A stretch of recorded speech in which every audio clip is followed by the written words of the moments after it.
This is Tamor Hussain reading for reviewer Richard Wakeling. Variety is Riders Republic's strength, not just in terms of the multitude of extreme sports on offer, but also in the sheer breadth and diversity of its environments. One minute you might be shredding down the treacherous slopes near Grand Teton National Park's highest peak, while in the next you're paragliding above a 1,000 foot tall rock formation as Le Ukulele Girls' horrid cover of Gangsta's Paradise provides the soundtrack. There's so much to see and do, and no one would blame you for recoiling at the sight of another massive open-world Ubisoft game featuring a sprawling map littered with dozens and dozens of icons. Yet Riders Republic never feels as overwhelming as other open-world games.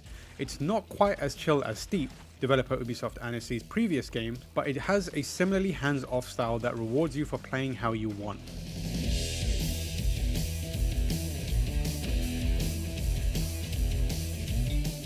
Whether that means challenging yourself, only partaking in certain events, or anything else in between, the choice is entirely up to you. Riders Republic consists of 5 careers: bike races, bike tricks, snow races, snow tricks, and air races. If you don't like any of these activities, you don't have to do them, and the game doesn't punish you for skipping them. You might not fancy strapping a rocket-powered wingsuit to your back and using it to skim cliff faces in the name of winning a race, and it doesn't matter. If you're only interested in hurtling through a verdant forest on a mountain bike, narrowly avoiding trees as you go, Riders Republic will still keep rewarding you with new events and unlocks in that specific corner of the game. This freedom permeates throughout every inch of the rest of the game too, from each snow-covered slope to every oily gear chain.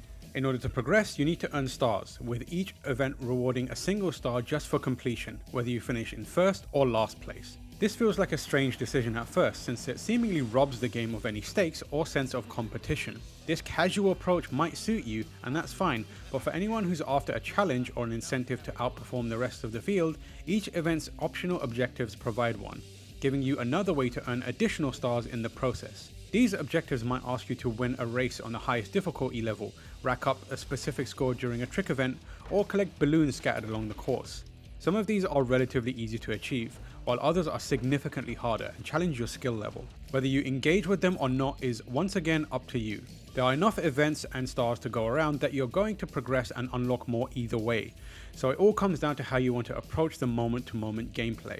There's a subtle skill ceiling at play as well, although Riders Republic is more concerned with serving up unabashed fun than anything else. You can turn off assisted landings to earn off more XP when performing tricks, but this is primarily about adding another degree of difficulty than anything else.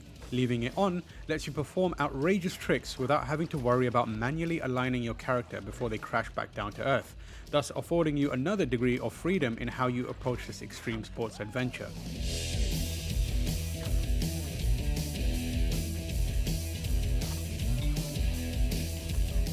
Finding the best lines through corners or limiting your airtime during races are other techniques you can deploy to try and outmaneuver the competition, but this kind of attention to detail isn't entirely necessary. Each of the sports are relatively easy to pick up and play, and it regularly taps into the primal thrill of heaving yourself down the side of a mountain to get your heart pumping. Riders Republic's exhilarating sense of speed is a crucial component of this too, ensuring that you're perpetually glued to the edge of your seat as you teeter on the edge of disaster with every passing millisecond.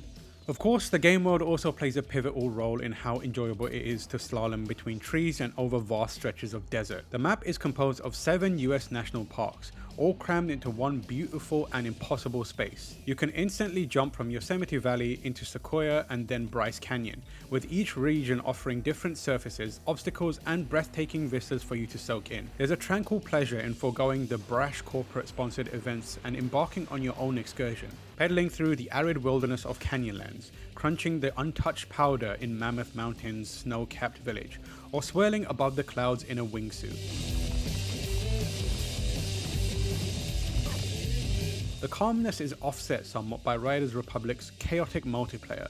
The map is always populated by hundreds of other players. Sometimes they're real, other times they're ghosts, but it's impossible to tell, so it doesn't really matter. Stop to take in the scenery and you'll see a cluster of bikers wearing giraffe costumes saunter by, or watch as a snowboarder plows into a mound of snow after a failed trick attempt. It's disappointing that you can't do more with these random players, since multiplayer races are confined to their own separate mode, but it does create a constant social presence that makes it feel like you're part of something bigger. This all comes to a head in the hourly mass races, which cram up to 64 players into one pulsating mob of downhill racers. There's just enough collision detection to make these races clumsy and erratic, But that's part of their charm. Mass races are hectic, completely ridiculous, and represent Riders Republic at its multiplayer peak. You can also take part in regularly sized races and trick events with other people, but these matches are unbalanced to the point where they're not particularly fun.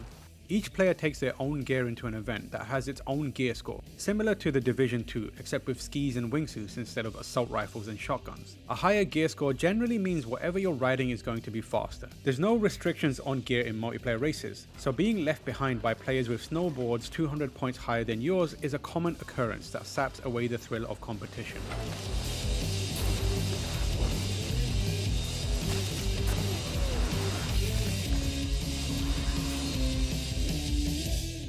While Riders Republic's presentation is pleasantly bright and colourful, it's also accompanied by incessant and horribly cliched dialogue.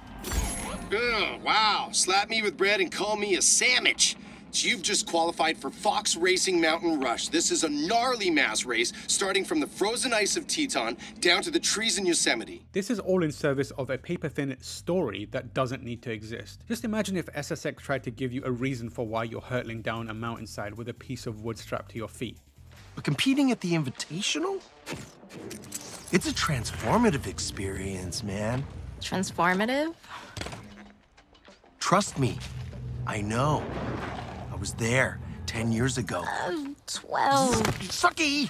There's value in saying nothing, but Riders Republic would rather plague your ears with annoyingly crass dialogue until you're tempted to mute the audio altogether. This also isn't helped by the main hub area where all of these NPCs hang out being a gross focal point for microtransactions. For all of the freedom in Riders Republic, player customization isn't included on the list. You earn money throughout the game which can be used to purchase new clothing items, but you're restricted to only a few per day since they're on a rotation, while the rest of the store is populated by more elaborate gear that's locked behind a real money currency. This might be par for the course, but it doesn't stop it from feeling off. These are unfortunate blemishes on what is otherwise a fantastic game. Riders Republic is a thrilling, approachable, and incredibly varied extreme sports game, featuring an awe-inspiring open world that impresses with both its scale and diversity. There's nothing else quite like it, and while it's too talkative for its own good, there's a sprightly energy to the whole thing that makes it easy to recommend for anyone seeking an exciting adventure.